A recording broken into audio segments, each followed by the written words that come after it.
De faire passer, d'abord de faire adopter une résolution au niveau de l'Assemblée parlementaire de la francophonie qui condamne l'agression, l'invasion, la violation de l'intégrité territoriale de la ville de Montagne du Congo et sa souveraineté. C'est que le monde entier sache que la partie est de la République démocratique du Congo est en proie à des violences inimaginables et inacceptables, des morts, et on a fait allusion effectivement au Nord Kivu, à l'Ituri, on les a cités clairement.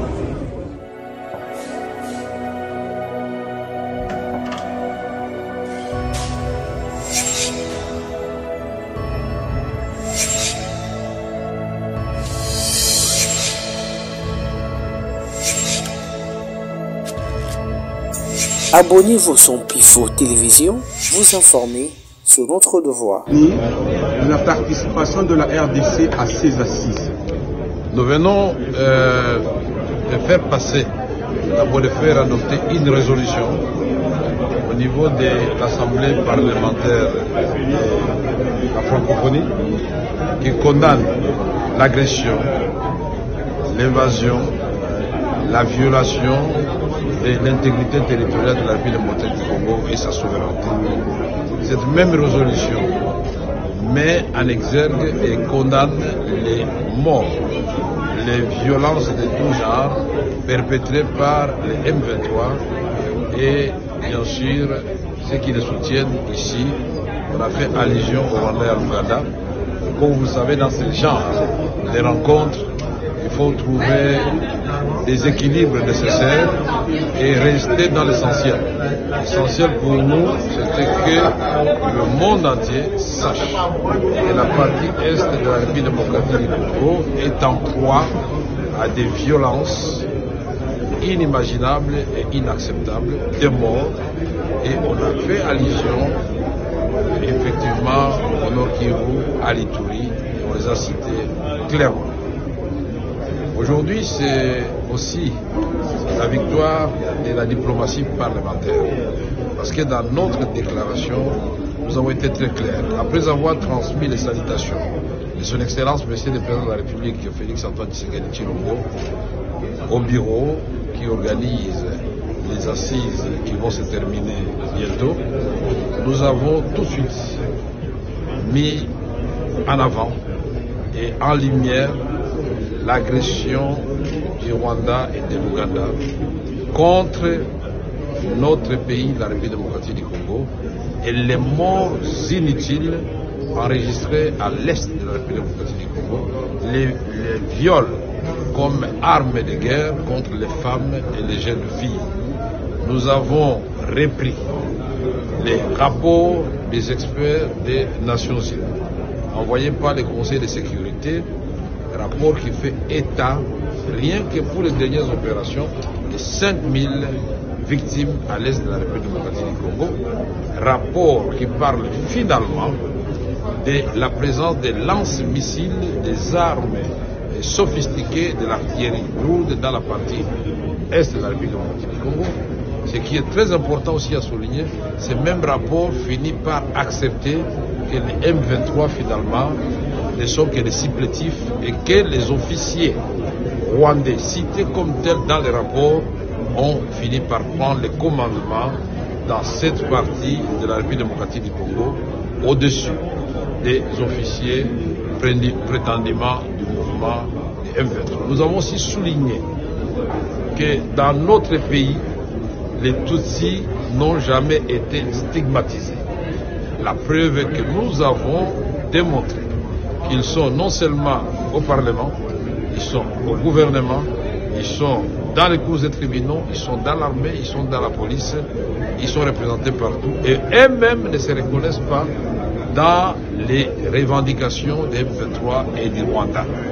C'est pour ainsi dire que ce discours, maintes fois répété par les Rwandais, est une façon de masquer tout simplement ses intentions et d'envahir constamment notre pays et devenir ainsi exportateur de matières premières telles que les coltas, cassitérites et même cette fois-ci maintenant des produits tels que les cafés, le thé, les cacao dont ils n'est pas producteur et dont ils n'ont pas de gisement chez eux. Nous avons aussi démontré que le Rwanda et l'Ouganda ont la chance d'être les voisins d'un grand pays comme la République démocratique du Congo. Non seulement par sa taille, par sa population estimée à 110 millions d'habitants, mais aussi par les nombreuses ressources naturelles dont elle regorge. Et que la République démocratique du Congo, selon la vision du président de la République, c'est un pays au cœur de l'Afrique et qui a comme vocation naturelle de tirer tous les pays de l'Afrique vers le haut, c'est-à-dire les engager dans la voie du développement. Que pour nous, la solution est simple. Nous avons posé 3 questions. La première question, est-ce que cette guerre est une fatalité? Bien sûr que non. Est-ce que cette guerre n'a pas de solution? Et qu'est-ce que nous faisons ici, moi-même et la délégation qui m'accompagne, au moment où les gens sont en train de mourir dans la partie est de la République démocratique du Congo, si l'OIF, c'est-à-dire l'Organisation internationale de la francophonie, ne peut pas apporter des réponses attendues par le peuple congolais, c'est-à-dire un appui diplomatique supplémentaire à la République démocratique du Congo. Nous avons dit qu'il y a une solution. La plus simple, c'est le retrait des troupes ougandaises et rwandaises du territoire congolais pour laisser ainsi la voie à une perspective de résolution pacifique de ces conflits.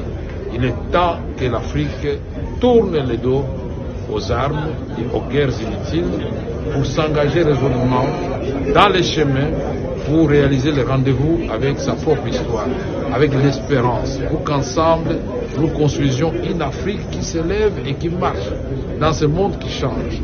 Mais enfin, nous avons dit que tous les pays du monde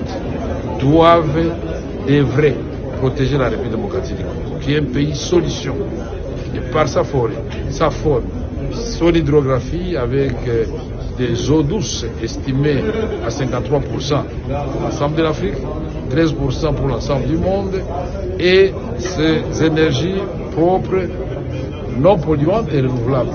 100 000 MW, Inga à lui seul, 44 000 MW, capable d'électrifier et d'industrialiser l'ensemble de l'Afrique, une partie de l'Europe, une partie de l'Asie.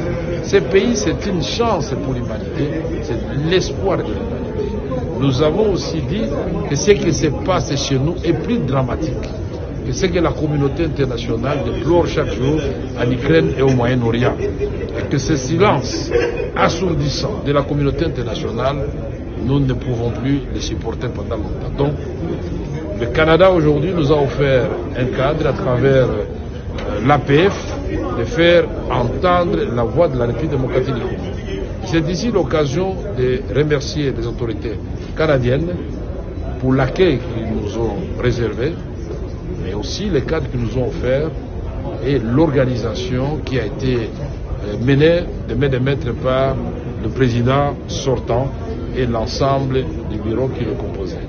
Nous voulons aussi vous dire qu'aujourd'hui, la diplomatie parlementaire congolaise a gagné une résolution qui a été adoptée par l'ensemble des pays francophones, y compris le Rwanda, qui condamne cette guerre et qui demande que les armes cessent dans cette partie de la République. Et que désormais, les parlements du monde, et particulièrement africains, puissent prendre des initiatives pour ramener ou accompagner nos exécutifs, pour amener la paix au Burkina Faso, au Mali, au Niger, en République démocratique du Congo, et même entre l'Algérie et le Maroc. C'est très intéressant ce que nous avons dit comme travail.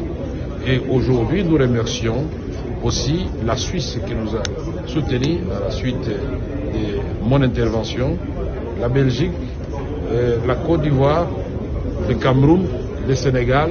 Beaucoup de pays ont soutenu la République démocratique du Congo.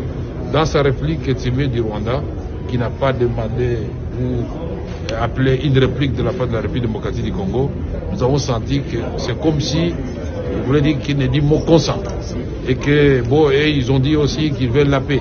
Mais nous voulons ici parler vérité et que nous soyons sincères, on va trouver des solutions à ces problèmes. Mais en attendant, nous devons tous, Congolaises et Congolais, ouvrir les yeux et le bon pour préserver l'intégrité de notre territoire, la souveraineté de notre pays. Ne soyons pas naïfs. On n'a pas encore résolu le problème. Merci. Merci.